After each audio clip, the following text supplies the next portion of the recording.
तो हम लोग संविधान में प्रस्तावना पढ़ चुके थे ना। आज हम लोग पढ़ेंगे अनुसूची। अनुसूची आज पढ़ा जाएगा, ठीक है। तो जब संविधान में पढ़ा गया था तो हम लोग पढ़े थे 395 अनुच्छेद, 12 अनुसूची और 22 भाग, इतना पढ़ा गया था। तो वो 12 अनुसूचियां कौन कौन सी हैं, उसमें किस चीज का वर्णन है, यही पढ़ा जाएगा, ठीक है। तो क्रम से हम बताते चल रहे हैं, 1 2 3 4 5 6 ऐसे। तो पहले में है, पहली अनुसूची में है राज्य और संघ राज्य क्षेत्र। पहली में इसका मतलब समझे, भारत में कितने राज्य हैं? 28। कितने संघ राज्य क्षेत्र हैं, मतलब केंद्र शासित प्रदेश? 8। तो ये पहले अनुसूची में क्या दिया गया है, यही कि कितने राज्य हैं और कितने संघ राज्य क्षेत्र हैं, ठीक है। दूसरी अनुसूची में जो प्रशासनिक पद होता है, बड़े बड़े संवैधानिक पद होते हैं, उनके शपथ दिए हुए हैं कि जब ये पद धारण करने के शपथ लेंगे, ठीक है। तो हर व्यक्ति की अलग अलग शपथ है, तो उसमें दिया गया है राष्ट्रपति की दिया है, राज्यपाल की, लोकसभा अध्यक्ष, उपाध्यक्ष, राज्यसभा सभापति, उपसभापति, विधानसभा अध्यक्ष, उपाध्यक्ष, विधान परिषद सभापति, उपसभापति, इन लोगों के शपथ का प्रावधान है। सुप्रीम कोर्ट के और हाई कोर्ट के न्यायाधीशों की शपथ का वर्णन किया गया है, ठीक है। तो पहले में क्या है, संघ है। संघ मतलब 28 राज्य और संघ राज्य क्षेत्र है। क्षेत्र है ये कितने हैं, 8 केंद्र शासित प्रदेश। पहले में संघ है और संघ राज्य क्षेत्र है, 28 राज्य और 8 केंद्र शासित प्रदेश है, ठीक है। दूसरे में क्या है, संवैधानिक पदों के लिए शपथ है, ठीक है। संवैधानिक पदों पर बैठे अधिकारियों की शपथ है, ठीक है। तो किसकी है इसमें, तो राष्ट्रपति की है, राज्यपाल की है, ठीक है, लोकसभा अध्यक्ष की है और उपाध्यक्ष की है, ठीक है। राज्यसभा सभापति, राज्यसभा के अध्यक्ष को सभापति कहा जाता है, सभापति और उपसभापति की है। जो सभापति होता है इसी को उपराष्ट्रपति कहते हैं, ठीक है। अब विधानसभा सभा अध्यक्ष, उपाध्यक्ष, विधान परिषद, जहां जहां है वहां के लिए है, ठीक है। विधान परिषद सभापति, उपसभापति, ठीक है। और कौन है, सुप्रीम कोर्ट और हाई कोर्ट के न्यायाधीश, ठीक। ये संवैधानिक जो पद हैं, इस पे जो लोग बैठे हैं, उनका वेतन की व्यवस्था कहाँ से दी गई है, अनुसूची नंबर 2 में। और एक आता है भारत के नियंत्रक महालेखा परीक्षक, हम शॉर्टकट में लिखते हैं कैग, ठीक है। इतने लोगों का ये है। तीसरी अनुसूची में ये जो लोग होते हैं, इनकी शपथ का वर्णन है, ठीक है। संवैधानिक पदों को धारण करने के लिए शपथ, ठीक है। तो शपथ या प्रतिज्ञान, ठीक। अब इसमें किसकी किसकी है, जो है इनकी है फिर, ठीक है। देखिए कौन कौन है, संघ के मंत्री, संघ के मंत्री, संसद सदस्य, इसका मतलब समझ रहे हो, संसद सदस्य में लोकसभा राज्यसभा दोनों आएंगे, लोकसभा राज्यसभा। राज्य के मंत्री, विधानमंडल सदस्य, ठीक है। विधानमंडल में वही जहां है वहां रहेगा, नहीं तो नहीं, राज्य के मंत्री। विधान मंडल सदस्य, इसमें 2 हो जाएंगे, विधानसभा विधान परिषद। पूरा नाम लिखिएगा आप लोग, हम स्टार्ट में लिख रहे हैं। हाँ, LS का मतलब लोकसभा, RS का मतलब राज्यसभा, BS का मतलब विधानसभा, BP का मतलब विधान परिषद। ठीक, तो जहां है वहां के लिए तो है, जहां नहीं होगा वहां केवल विधानसभा होगी। ठीक, इनके फिर सुप्रीम कोर्ट के न्यायाधीश, ठीक, CAG मतलब कैग, जो केंद्रीय स्तर पर अधिकारी हैं उन सबकी यही है। ठीक है, हो गया इतना। HC यहाँ पे देखिए जितना है वो सब यहाँ आ गए, लेकिन यहाँ 3 चीज कटा हुआ है, इसको ध्यान दीजिएगा। पहला राष्ट्रपति,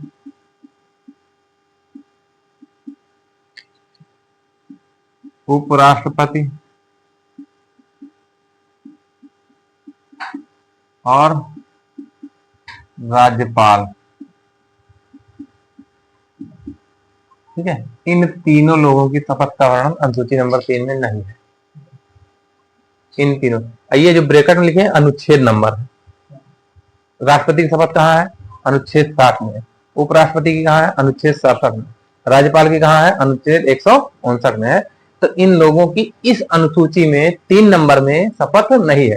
खूब पूछता है, ठीक है, खूब पूछता है किसकी नहीं है, तो इसमें से 3 लिखेगा, 1 इनको लिख देगा, ये जानते रहिए। ठीक, अगला है चौथी अनुसूची जो है, तो राज्यसभा में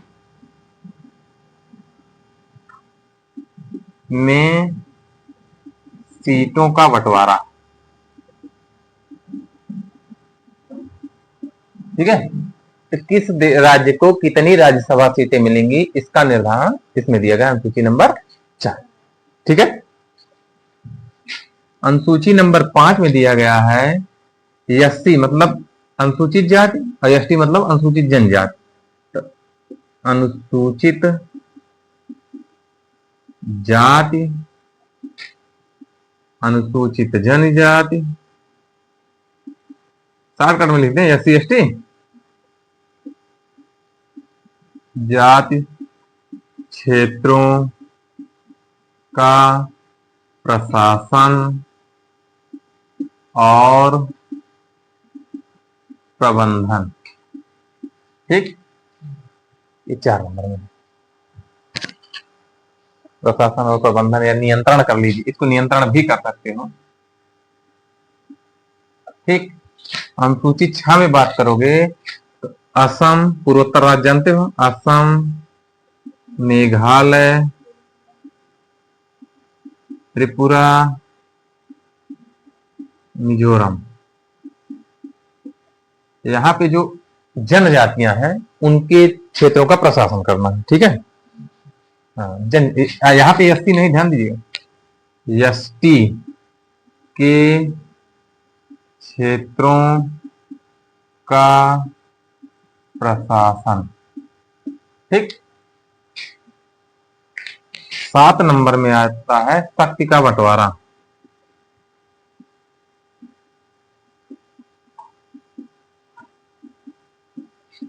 ठीक है, तो शक्ति कितनी है?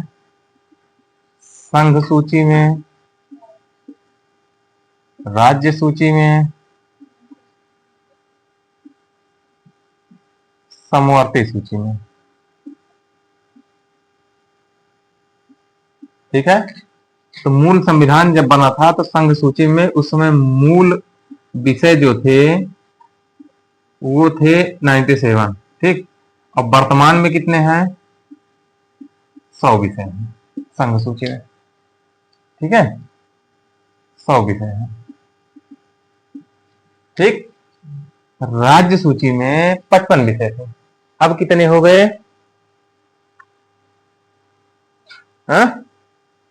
55 थे, 66? 66। मूल में मूल विषय 66 थे, आज की डेट में 5 कम हो गए, माइनस हो गए, कितने बचे? 61 विषय। और समवर्ती सूची में पहले कितने थे? 47। मूल विषय कितने थे? 47। अब कितने हो गए? 7 5 12, 52 विषय हो गए।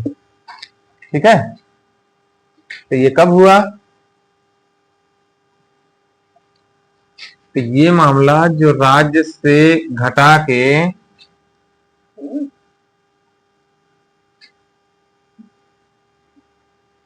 इसमें से -5 विषय हुआ ना, तो कब हुआ? 42वें संविधान संशोधन 1976 में। ठीक, ठीक है। वो 5 विषय कौन थे? शिक्षा था, वन था, वन्य जीव और ऊपर देखिए फिर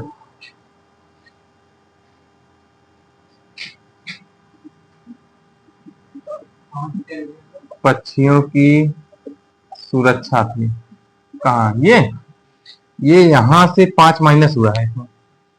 देखिए 66 थे ना, ये 47 था, ये 5 यहाँ माइनस हुआ, 61 हुआ, और ये 5 जुड़ गया 52। तो राज्य सूची से 5 माइनस करके समवर्ती सूची में 5 प्लस हो गया। हाँ, इस संशोधन द्वारा ये किया गया है। और ये 5 विषय कौन है? एक शिक्षा थी, दूसरा वन था, तीसरा वन्य जीव और पक्षियों की सुरक्षा थी, और चौथा था नाप तौल और न्याय प्रशासन था। और एक यहां बगल लिख दे रहे हैं, उसी के नीचे कर दीजिएगा, जगह हो जाए। ठीक है, एक 5वां विषय है। देखिए ये पहला विषय हुआ, ये दूसरा विषय हुआ, ये तीसरा हुआ, ये चौथा हुआ, 5वां इधर कर दे रहे हैं। ठीक है, इसमें क्या है? संविधान एवं सुप्रीम कोर्ट, हाई कोर्ट के अलावा, सुप्रीम कोर्ट एवं हाई कोर्ट के अलावा अन्य अन्य जितने न्यायालय हैं, अधीनस्थ न्यायालय बोला जाता है उनको अन्य सभी न्यायालय संगठन। ठीक, ये आ जाए, इतने बनेंगे। बात समझ में आई? तो 7 हो गई, ऊपर मिटा दें? है? अब जो आप लोग पढ़ते हैं वो कितना है कि पहले में है, अभी उस तरह से भी याद कराते हैं आपको कैसे है व्यवस्था। जो आप लोग रखने वाला काम है वो ये है, राज्यों को वेतन एवं शपथ का प्रतिनिधित्व देकर एसटी को असम, मेघालय, त्रिपुरा, मिजोरम में प्रशासन का बंटवारा करके 22 भागों में, भाषाओं में ऐसे रटाया जाता है ना। हाँ, तो वो सारी चीजें अलग है, थोड़ा मजबूत हुई है। तो अनुसूची नंबर 8 आते हैं। इसमें क्या है? भाषाएं हैं। तो मूल में कितनी थी? अच्छा,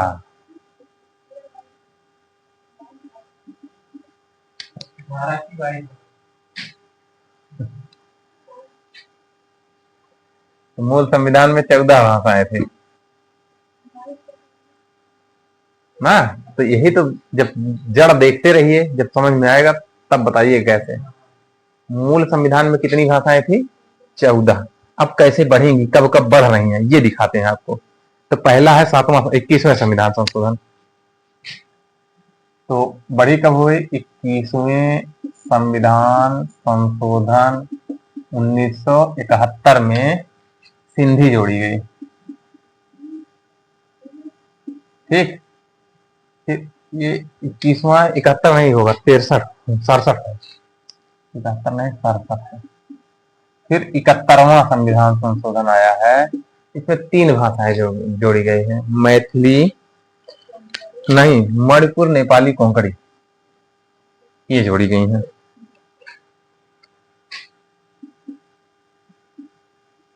मणिपुर, मणिपुरी, मणिपुर नहीं, नेपाली और कोंकणी कर दीजिए। ठीक, और अगला आता है कौन सा, नहीं संविधान संशोधन कौन सा है, 92वां संविधान संशोधन। हाँ नहीं, 92वां संविधान संशोधन है ये। ठीक है, और ये हुआ है 2003 में। बोडो, डोगरी, मैथिली, संथाली 4। तो बोडो, डोगरी, मैथिली और संथाली। ठीक, अब गिनिए, देखिए 22 हो गए कि नहीं। समझे? तो 3 संविधान संशोधन द्वारा इनको जोड़ा गया। अब ये जो भाषा है, इसके तहत अनुच्छेद 344 में सबसे पहले पहला राजभाषा आयोग गठित हुआ। पहला राजभाषा आयोग गठित हुआ। ठीक है, तो पहले राजभाषा आयोग के अध्यक्ष कौन थे? काका कालेलकर। ठीक, पहले राजभाषा आयोग के अध्यक्ष कौन थे? काका कालेलकर। अब इसके तहत ये हुआ कि 14 सितंबर 1949 को भारत की राजभाषा, राष्ट्रभाषा शब्द का प्रयोग नहीं है। ठीक है, 14 सितंबर 1949 को भारत की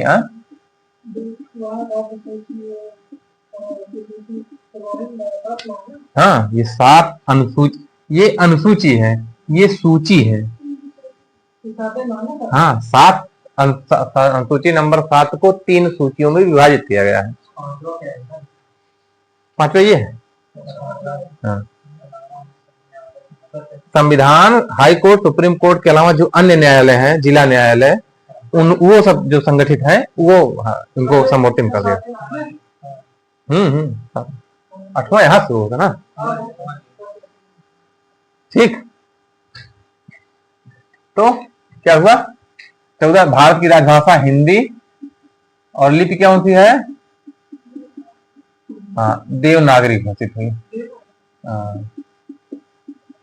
ठीक है, 14 सितंबर। तो हिंदी दिवस कब मनाओगे? 14 सितंबर। ठीक है, एक पॉइंट और हुआ, अनुच्छेद 343 3 नंबर जो है, 343 उप अनुच्छेद नंबर 3 के तहत ये हुआ, ये आदेश किया गया, मतलब ये छूट दी गई कि अगले 15 वर्ष तक अंग्रेजी को मान्यता मिली रहेगी, लेकिन उसके बाद अंग्रेजी को मान्यता नहीं दी जाएगी। ठीक है, ये छूट मिल गई। तो में अगले 15 वर्षों के लिए हाँ, अंग्रेजी को छूट ये दिया गया। तो अगला 15 वर्ष कब होगा? 1965 में, 50 में हो रहा है, 1965 में हो जाएगा। मतलब ये हुआ कि 65 के बाद अंग्रेजी में नहीं होगा। लेकिन हुआ क्या कि किसी सरकार ने जरूरत नहीं समझी तो उसको खत्म नहीं किए, तो अभी चल रहा है। और ये था कि खत्म हो सकता है अगर किया जाए तो, लेकिन किसी ने किया नहीं तो अभी तक हुआ नहीं। ठीक है, अगला है 8 नंबर हो गया ना। अब 9वीं अनुसूची आते हैं। यहाँ पे 9वीं अनुसूची में ये है कि अनुसूची नंबर 9 पे बात करते हैं। ठीक है, अनुसूची 9 में है, सरकार ने ये किया कि वो सरकार चाहती थी मैं मूल अधिकार को संशोधित कर लूं, तो मूल अधिकार को संशोधित, लेकिन न्यायालय क्या करता था? उसका परीक्षण करता था, कैंसिल कर देता था। तब उसी कैंसिलेशन से बचने के लिए अनुसूची नंबर 9 लाई गई। इसमें यह हुआ कि जो भी कानून अगर अनुसूची नंबर 9 में डाल दिया जाएगा उसका न्यायालय परीक्षण नहीं करेगा। नहीं, संशोधन कर दिया अगर संसद ने, अब न्यायालय उसको खत्म नहीं कर पाएगा। अनुसूची अनुसूची नंबर 9 इसीलिए लाई गई। ठीक है, अब हुआ क्या? अनुसूची 9 आ गई, कोई दिक्कत नहीं। देखिए व्यवस्था, उसके पहले थोड़ा सा एक चीज और जान लीजिए तो ठीक है। भारत में सबसे ज्यादा कौन सी भाषा बोली जाती है जानते हैं? हैं? भारत में सबसे ज्यादा हिंदी, उसके बाद हिंदी जानते हैं, हिंदी तो नंबर 1 पे है, फिर है नंबर 2 पे बांग्ला बोली जाती है, फिर तेलुगु, फिर मराठी। ठीक है, अब विश्व में आ जाए, विश्व में सबसे ज्यादा कौन सी बोली जाएगी? सबसे ज्यादा जनसंख्या चीन है, तो मंदारिन चीन की भाषा कौन सी है? इसी को चीनी कह लीजिए। नंबर 2 पे अंग्रेजी आ जाइए। हाँ, अंग्रेजी। नंबर 3 पे स्पेनिश, और नंबर 4 पे भारत हिंदी कर लीजिए। अब आइए अनुसूची नंबर 9 पे। ठीक है, तो संसद ने संशोधन किया कुछ नियमों और विनियमों का विधिमान्यकरण। ठीक, उन्होंने ऐसा किया कि अब ये हो, और एक चीज किया, भूमि सुधार कानून इसी के तहत आया। तो आपको जो मिलेगा वो ज्यादातर मिलेगा भूमि सुधार क्या है, भूमि सुधार कानून आया था। ठीक है, भूमि सुधार कानून, भूमि सुधार कानून 31 अनुच्छेद 31 खा में मिलेगा आपको, का में नहीं खा में, 31 का में संपत्ति का अधिकार है। ये हुआ। अब ये क्यों लाया गया, तो इसको देखे गए हैं क्या? तो न्यायिक समीक्षा से बचाने थे। तो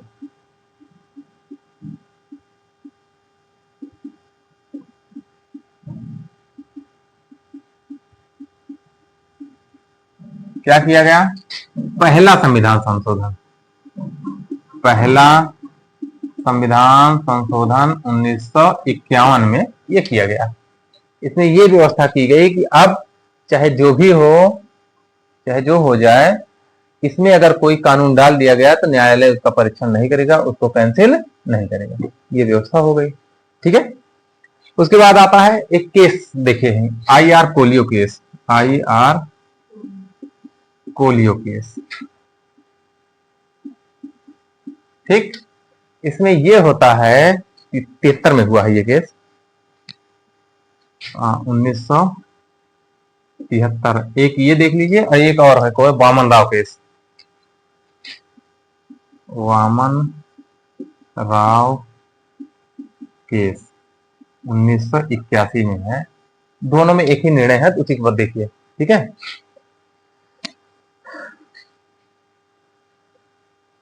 ठीक है, इसमें सुप्रीम कोर्ट ने 24 अप्रैल 1973 को सुप्रीम कोर्ट ने आदेश दिया कि, क्या लिखेंगे, सुप्रीम कोर्ट ने आदेश दिया कि 24 अप्रैल 1973 के बाद शामिल कानून का परीक्षण न्यायालय कर सकेगा।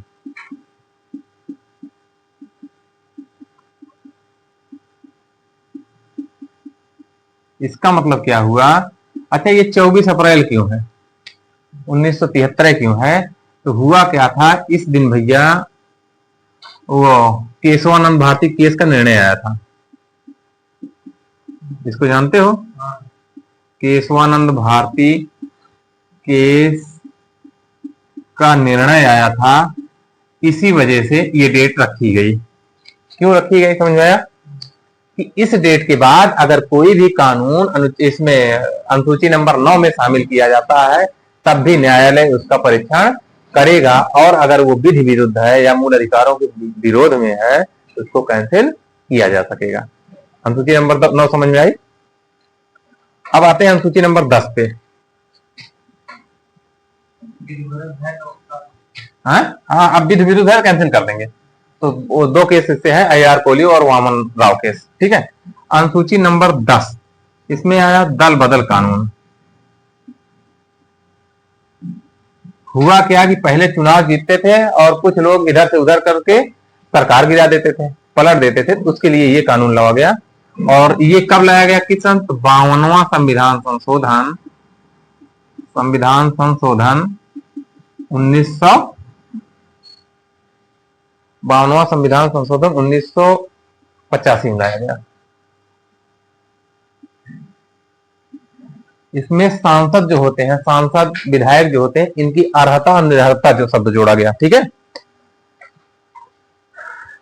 तो संसद एवं विधानमंडल सदस्यों की निरर्हता जोड़ी गई। ठीक है,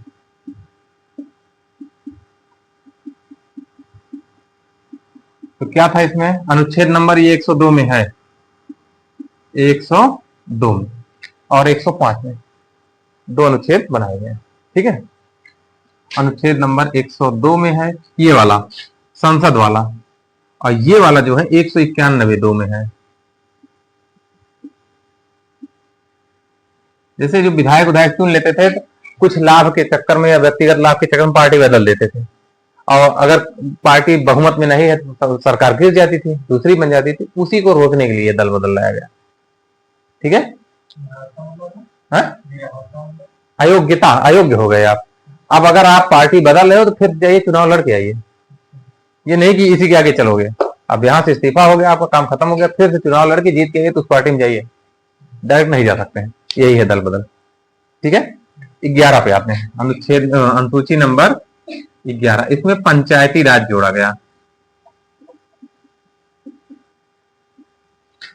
ठीक है, इसमें तो पंचायती राज में 29 विषयों के साथ ये जोड़ा गया है। कितने विषय हैं? 29 विषयों के साथ। तो 73वां संविधान संशोधन 1992 में ये जोड़ा गया। ठीक है, 243 छा में, तो हिंदी में छा, अंग्रेजी में गिन लीजिए, एबीसीडी करके गिन लीजिए। छा जिस पे काका का गिन लीजिए, उसी पे जी पे पड़ेगा। ठीक है, तो चाहे 243 जी, चाहे 243 छा। और 12वीं अनुसूची में नगर पालिका जोड़ी है। नगर पालिका संबंधित उसका निर्वाचन योग्यता ये सब जोड़ा गया। इसमें 18 विषय जोड़े गए। कितने? नगर पालिका, चलिए गए नगर पालिका का प्रावधान 18 विषय। ठीक है, 74वां संविधान संशोधन 1992, 243 छह के बाद कौन सा है? जा,